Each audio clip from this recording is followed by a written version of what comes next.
Well, thanks for finding Discovery Class. Our study each week has been personalities in the Bible.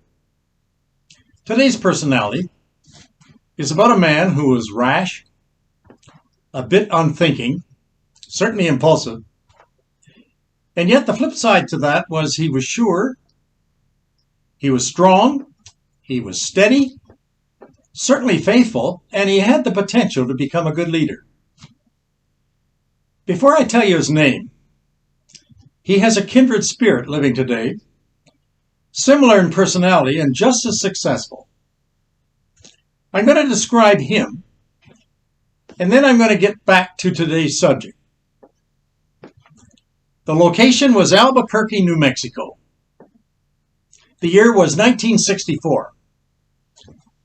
A young woman got pregnant in her senior year at high school. Because of her behavior, the principal told her that she had to leave school. And she wouldn't graduate. She begged the school board to change their mind. They agreed. But the conditions were harsh. She was not allowed to talk to any other student in the school. She couldn't eat in the cafeteria with any of her friends. She could only come to school 5 minutes in advance of the opening bell, and she had to leave 5 minutes before the closing bell. If she did graduate and get a diploma, the diploma would be mailed to her. She could not come to the commencement. Well, she did graduate. And she did marry the father of her child. But it lasted only a year. That father was a horrible husband, terrible dad, and he hated his little child. And after the divorce, he made no contact with his ex-wife, nor did he have anything to do with his son.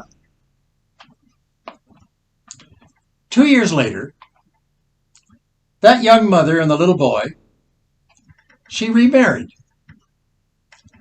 And she married a Cuban immigrant. And he was a good man, good husband. And he became a great dad. He adopted her son and gave him his name. His stepson was loved, tutored, molded, and directed by this immigrant new father.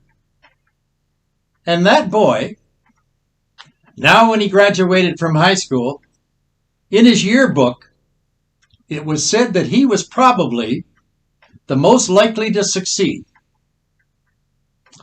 After he graduated, his mother, knowing how hard it was for her to get an education, she wanted him to get the best. And because he had the grades, he went to the Ivy League, Princeton, over on the East Coast. 1986. In that university, he graduated. And he graduated with 2 degrees, both in engineering. One with electrical, and the other was computer science. He got a job at Wall Street, New York. While he was working there, in 1994, he founded a brand new company. He got an idea that if you could form a company that would sell its product at the door of all those that had subscribed, they would have it delivered. That company was called Amazon. And it soon became one of the world's largest online sales companies. Their trucks are up and down your street probably 3 times a day, 7 days a week, and they often guarantee that you're going to have your delivery within 12 hours, 24 hours, even 2 days. In 2013, this man's biological father was operating a bicycle shop in California. A writer, a reporter. He was doing a report on Amazon's new CEO. And he found out that in that bicycle shop, the operator was the biological father of he, the CEO of Amazon. His name was Ted Jorgensen. The reporter said to Jorgensen, "Sir, are you familiar with a company called Amazon?" He said, "Yes. As a matter of fact, I get a lot of my parts for my business from Amazon. They deliver them right here." "Do you know who the president of Amazon is, sir?" "No, haven't heard of him." The reporter said, "The president and CEO of Amazon is your son, sir. He belonged to you. His name is Jeff Bezos. He's one of the biggest businessmen now in the U.S. During Jesus' time, another Jeff Bezos was in the making. He lived in Galilee. He was a lonely fisherman, but he was a Jew. In the synagogue on the Sabbath, he had to always sit in the back row. Sadducees, Pharisees, Sanhedrin, teachers of the law, they always sat in the front seats. The rabbi preaching would look right at them, but seldom did he ever look up to see those fishermen in the back row. Tradesmen in particular, fishermen, they occupied the distant seats, not up front. This man, sitting in the back row, he had a lot of fortitude. He was uneducated. He was impulsive, enthusiastic, a bit extreme. He was certainly an extrovert. And if he and his friends were climbing in caves, he would probably go in the deepest. If they were swimming in the Sea of Galilee, he swam the farthest. If they were climbing a mountain, he was the only one to make it to the top. If he and the other boats were out fishing and a storm came up, his would be the last boat in. He would weather the storm. Jesus is going to call him out to be one of his disciples. And before Jesus leaves this earth, he's going to form a brand new company. It's going to be like an Amazon. He's going to call it his church. And part of its leadership is going to be this man. His name is Peter.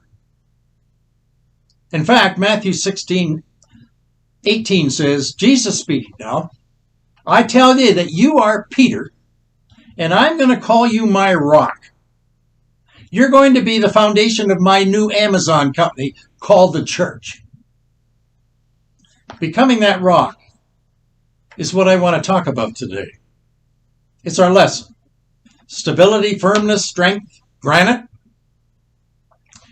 They're going to be the qualities that are going to make up this rock. And his personality, he hasn't yet formed it. He's going to find it under Jesus, the new teacher. The Gospels beautifully etch his progress, but the road isn't going to be easy. As we watch him climb and as we watch him ascend to become that rock, underneath that personality, there's going to be sensitivity, there's going to be tenderness, there's going to be an active conscience, and you're going to see a heart that's really open to be taught. This Peter, he's going to surprise us. He's going to be like Jeff Bezos. He's going to come from an unlikely source and an unlikely beginning, but something's going to happen that's going to give him the reward. He's going to face correction. And that doesn't surprise us because the Bible tells us about correction. Proverbs 10:17. He's on the path of life who heeds instruction, but he who ignores reproof goes astray. Here's a better one. Proverbs 12:1. Whoever loves discipline, he loves knowledge, but he who hates to be reproved is stupid. When God corrects us, it's usually for our best interest. From it comes a lot of good. After God's correction, often comes another synonym, rebuke. It means guided confrontation. Proverbs 17:10. A rebuke goes deeper into one who has understanding. Then it goes like 100 blows into a fool. Jeff Bezos' mother constantly reminded him that education and discipline were paramount to a young man's success. She had to fight every inch of the way when he got lazy, and her training never stopped. Her son learned to respect that, and you and I, same thing happens with us. Jesus saw in this young Peter, uneducated Galilean fisherman, potential that would mold into a brand new enterprise, the church, and he would become part of its foundation.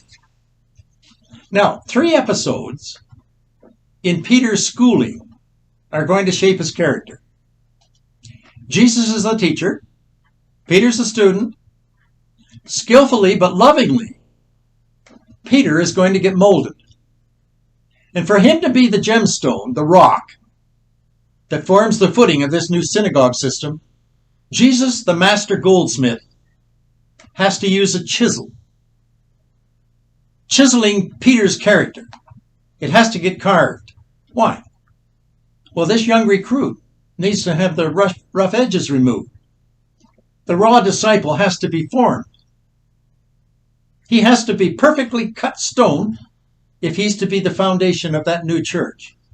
Well, here are 3 things that Peter's got to learn in order to be that perfectly cut stone. They're the same things that you and I have to learn too. So when I'm talking about Peter, I'm really talking about me. 1, he must understand the purpose. What's Jesus up to? 2, he has to know the power of the enemy. 3, when he hears the morning alarm clock, he has to get up. All right, let's look at them. First, here's his first lesson. Understand the purpose. Jesus is going to the cross. He's going to die. Matthew 16:21, from that time, Jesus began to show his disciples that he must go to Jerusalem and suffer many things from the elders and the chief priests and scribes, and be killed, and be raised up again on the 3rd day. The disciples didn't believe him. That's not why they joined that group in the first place. They had been waiting for Jesus to establish his earthly kingdom. They wanted the new Jesus nation formed. Rome kicked out. No more Gentile rule. Christ the Anointed One would be the conqueror, and he'd be the new ruler. The idea that their Messiah would suffer, they wanted no part of that. If it happened, they were going to protect him, especially Peter. He jumps up and he throws his arms around Jesus, and you can just see these burly arms of this big fisherman. Matthew 16:22. Peter took aside Jesus and began to rebuke him, saying, God forbid it. This shall never happen to you, Jesus. Peter's response got a quick reply. Jesus answers him. He tells him what the purpose is all about. He tells him why he came to earth. Matthew 16:23. But Jesus turned and said to Peter, Get behind me, Satan. You're a stumbling block to me, for you're not setting your mind on God's interest. You're only setting your mind on your own interest. Jesus did not intend these words as a put-down. Peter was Jesus' intimate friend now. They'd been together for 3 years. There wasn't anyone who loved Peter more than Jesus did. Jesus saw in Peter a deep potential. And that's what Jesus sees in you. Has he given you a purpose? Have you answered? God forbid it, Lord. This is never going to happen to me. Jesus answers and says, yes, it will. Trust me. It's me that's speaking, not Satan. Jesus, like Peter's words, and our words are just the same. He cares enough about us to show us his purpose. And he says, follow me. Here's the second lesson that Peter has to be told. Know the power of the enemy. As Jesus got closer to the cross, he rents an upper room to celebrate the last Passover that he's going to celebrate. As each disciple enters the room, they have to go by Jesus, and he washes their feet. They no sooner sit down, and Jesus singles out Peter, and he drops this bombshell that scares everybody in the room. Verse 31 of Matthew 16. Directing these words to Peter, Simon. He repeats it again, Simon. He repeats his name. Behold, Satan has demanded permission to sift you like wheat. But I have prepared for you, and I prayed for you, that your faith may not fail. And you, when you have once turned again, you're going to strengthen all these brothers. Do you know what's being said here? Satan wants you. Do you believe that Satan's demons are plotting to destroy you? Do you know what I found in many Christians? They get self-confident. They get a bit overinflated. They love being independent. And they strut around like a batty rooster. And when that happens, beware. You are never more vulnerable to take the bait. And you fall right into Satan's trap. Peter did.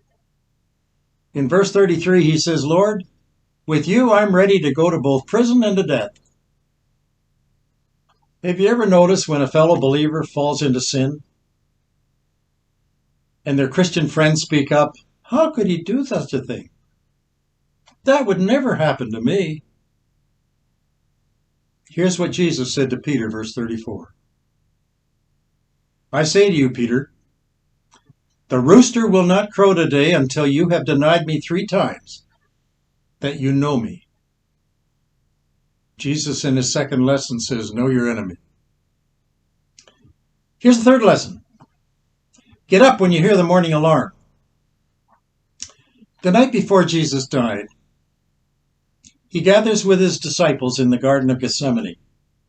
It's late. Out of the darkness, a mob emerges. Judas, the traitor, he leads them. He has murder in his heart. Peter, seeing this, says, Lord, shall we strike with a sword? Verse 49 says, he pulled out his sword and he cut off the ear of the high priest's servant. Jesus immediately takes control. In the story of Luke, chapter 22, verse 51, but Jesus said, stop. No more of this. And he touched his ear and he healed him. After he said that, he was dragged to the home of the high priest.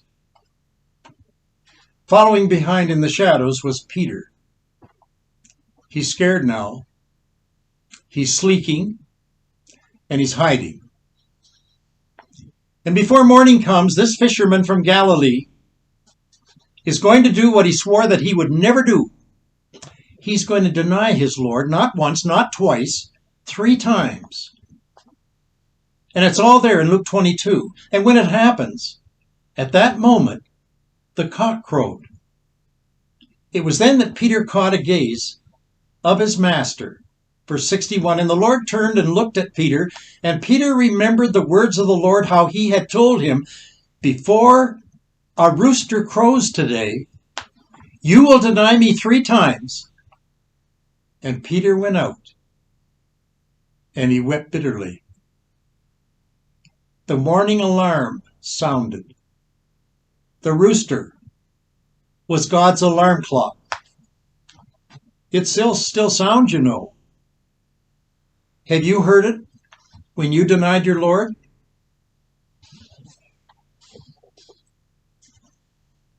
Niccolo Paganini was an Italian violinist 2 centuries ago in Europe. Born October the 27th, 1782. He's been considered one of the greatest violinists of all time.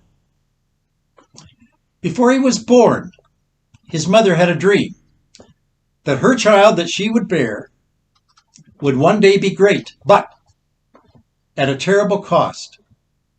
That child would be very sickly. She was right. From birth, he suffered tuberculosis, and he also suffered syphilis. To treat syphilis, he was given mercury, caused him to lose all his teeth. In spite of the handicap, however, Paganini transcended his health crisis, and he did it through music. As a sickly boy, he grew, and he devoted all his time, in his loneliness and in his pain, to mastering the violin. He learned to play 12 notes per second. That was unheard of. That dedication to his craft set the standard for all the violinists that were going to come after him. His talent rose to unprecedented levels. He would astonish his audience.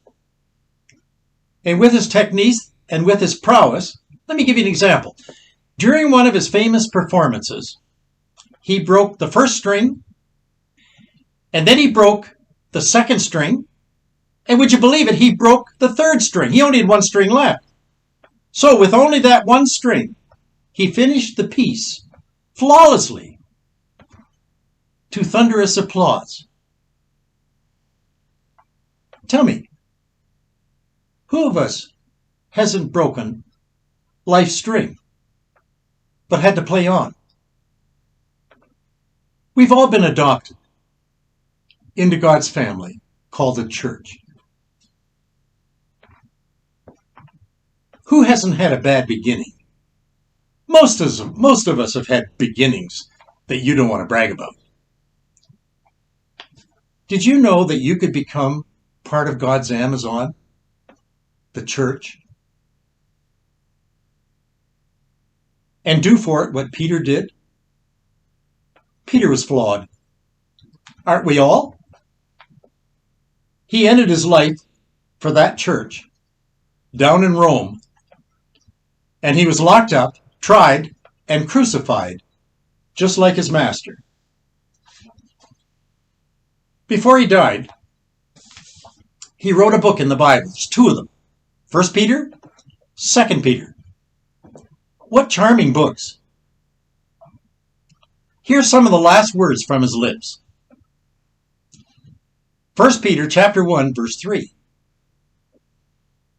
What a God we have. And how fortunate we are to have him, this Father of our Master Jesus. Because Jesus was raised from the dead, we've been given a brand new life and have everything to live for, including a future way up there in heaven. The day is coming when you're going to have it all. Life healed and all of us made whole. That's my story of Peter. I'm glad you were a part of it. Next week when you come back, we're going to look at another personality. I think you'll like it. Till then, enjoy your week. See you back there.